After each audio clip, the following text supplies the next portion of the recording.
Nel nostro faccia a faccia oggi la puntata è dedicata ad Alfio Torrisi, allenatore del Trapani. Ciao Alfio, ben trovato. Ciao Ettore, grazie. Sei pronto a rispondere alle nostre domande che sono un po' trabocchetto, però saranno domande che cercheranno di far capire un po' a tutti la figura di Alfio Torrisi. Cercherò di farmi trovare pronto, Benissimo. di non cadere in questi trabocchetti. Prima domanda, dalla gavetta dei Campi Polverosi al palcoscenico di una grande del calcio siciliano.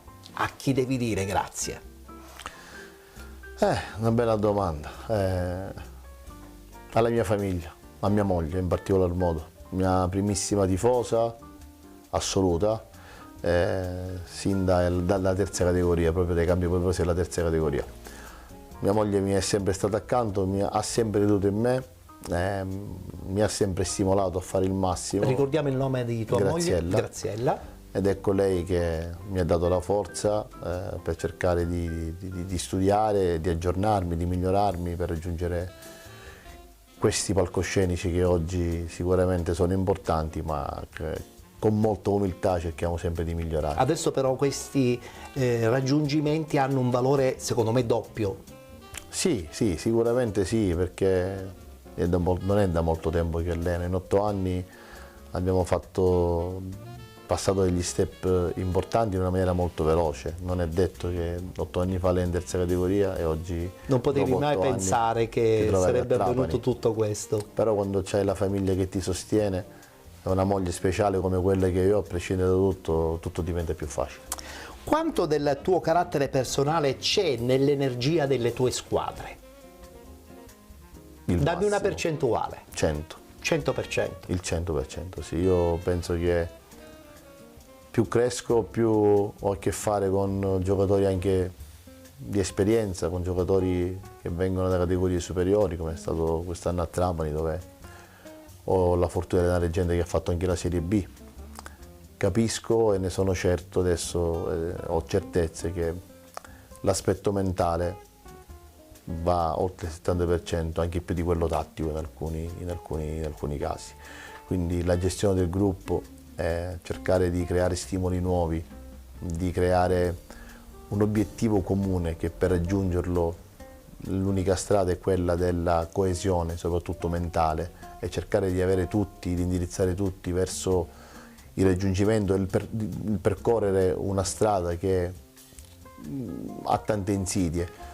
Però le insidie bisogna superarle soprattutto con la forza mentale. Tutto questo poi ti serve anche per avere la disponibilità da parte di questi giocatori leggermente un po' più famosi. È così, perché quando tu riesci a prenderli sotto l'aspetto mentale, io lo capisco quando poi con i giocatori si arriva anche al punto di parlare delle cose personali, delle cose familiari, dei problemi che hanno fuori dal campo. Quando si riesce a arrivare a questo vuol dire che li hai presi, e quelli sono dei giocatori che dentro il campo ti daranno tutto, il massimo, anche più di quello che hanno. La cosa che faresti di impatto nel mondo del calcio, senza pensarci un attimo? Dare la possibilità a chi merita di giocarsi le proprie chance, soprattutto a livello documentale, cioè nel senso, io sono stato ammesso al corso di Coverciano in una maniera molto fortunosa, chiamiamola, no? Perché con il punteggio non sarei mai entrato, e questo è un grosso handicap, perché c'è gente che non ha giocato al calcio come non ho giocato io, che ha tutto il diritto di partecipare ai corsi, ha tutto il diritto di avere un sogno nel cassetto, di avere una coltivarlo chance. E avere una chance, hai detto la parola giusta. Quindi io cambierei questo metro di giudizio per l'ammissione ai corsi, per dare la possibilità alla gente di dimostrare, perché io penso che c'è tanta gente che non ha titoli perché non li può prendere, ma che ha le capacità comunque di allenare anche noi professionisti. Hai un po' anticipato la domanda che adesso ti voglio fare. Sei appunto diventato un allenatore professionista con il patentino di seconda categoria, ma quanto ti senti diverso rispetto a prima adesso? Sotto il profilo professionale di competenza tanto, perché Coverciano è stata un'università del calcio, una situazione dove veramente hai preso tanto, sia sotto l'aspetto tecnico ma soprattutto sotto l'aspetto umano. Il continuo confronto con i corsisti e con i docenti riesce a darti qualcosa che non puoi trovare sui libri, su webinar, su tutto quello che, perché lì si parla di realtà vissute nei campi, di situazioni reali, e quindi soprattutto con le persone che l'hanno vissuto in prima persona. In prima persona, certo. A livello umano tanto anche, ma soprattutto a livello anche didattico, hai avuto possibilità di prendere nuovi spunti, cose che naturalmente prima non potevi sapere. Chiaro. Cosa fai prima di una partita importante? Cioè la tua notte prima della partita importante, come la vivi?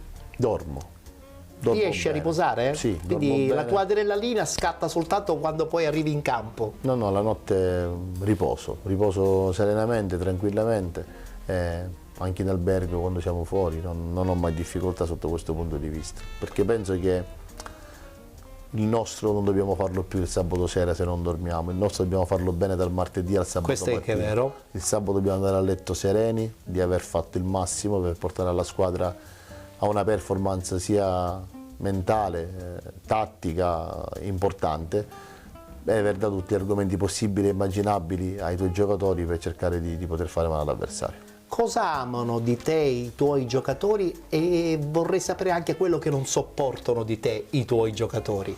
No, onestamente è una domanda che non mi sono mai fatto. Io ho il mio modo di lavorare, il mio modo di colloquiare, e penso che a prescindere da cosa possa piacere a loro o meno, io tutto quello che faccio lo faccio con onestà, con coerenza e con trasparenza, quindi ho la coscienza pulita. Poi magari con qualcuno ci può essere un po' di empatia, con qualcuno meno, però quando noi facciamo tutto e lo facciamo con l'onestà intellettuale, senza guardare il nome, la carta d'identità, ma basandoci solo su quello che dice la settimana, io penso che sicuramente non possiamo piacere a tutti, però nessuno può dire che facciamo scelte per antipatia o simpatia, perché quando l'allenatore fa le scelte in base a ciò che vede della settimana guadagna il rispetto del gruppo, perché a discapito di uno che sta poco bene gioca un altro che sta bene o che ha fatto qualcosa in più durante la settimana, non può creare equivoci assoluti. Assolutamente. Per chiudere, cosa metteresti davanti a tutto? Attenzione, la tua famiglia, la fama. La famiglia. Aspetta, Non andare non vuoi, avanti. non No, vuoi- neanche le voglio non vuoi sapere. sentire le altre. Assolutamente. La famiglia al di sopra di tutto. Al di sopra di tutto, Per me, neanche i soldi, no, la assolutamente fama. non esiste. La famiglia per me è l'unica cosa che conta nella vita. Anche perché ci hai costruito un po' anche la tua intellettualità forte, no? Per me la famiglia è la cosa più importante. Avere una famiglia unita, di sani principi, è una cosa che per me è fondamentale. Sto cercando di trasmettere questo ai miei figli, e per me è una cosa di vitale importanza. Senza l'appoggio di una grande donna o di una famiglia che ti sostiene non puoi andare da nessuna parte. Io domenica allo stadio, la partita proprio contro il Catania, avevo i miei figli, la mia famiglia, i bambini sono entrati mano per la mano con i capitani, uno con Lodi e l'altro con il mio, mia moglie in tribuna a tifare. Poi quando tu arrivi a fine partita, il piccoletto mi dice, il maschietto, alla mamma: mamma, sono orgoglioso di papà, oppure mia moglie che è veramente orgogliosa di me. Questo è un principio su cui sono le basi, su cui andare a creare la carriera, il futuro, anche economico, perché no? Chiaro, Io chiaro. in particolar modo, avendo perso il papà a 2 anni, è stata una mia spada di Damocle non poter avere una famiglia che magari ho sempre sognato da piccolo, cerco di averla adesso dove io ne sono a capo. Vogliamo ricordare i nomi dei tuoi bimbi? Sì, Gaetano e Francesca sono 2 gemelline. 2 gemelline, di sì. 5 anni, che adoro. E le immagini parlano di una felicità tua esagerata proprio anche nei confronti della tua famiglia. Sì, per me la famiglia è tutto. È tutto. Ripeto, io non potrei vivere senza la mia famiglia.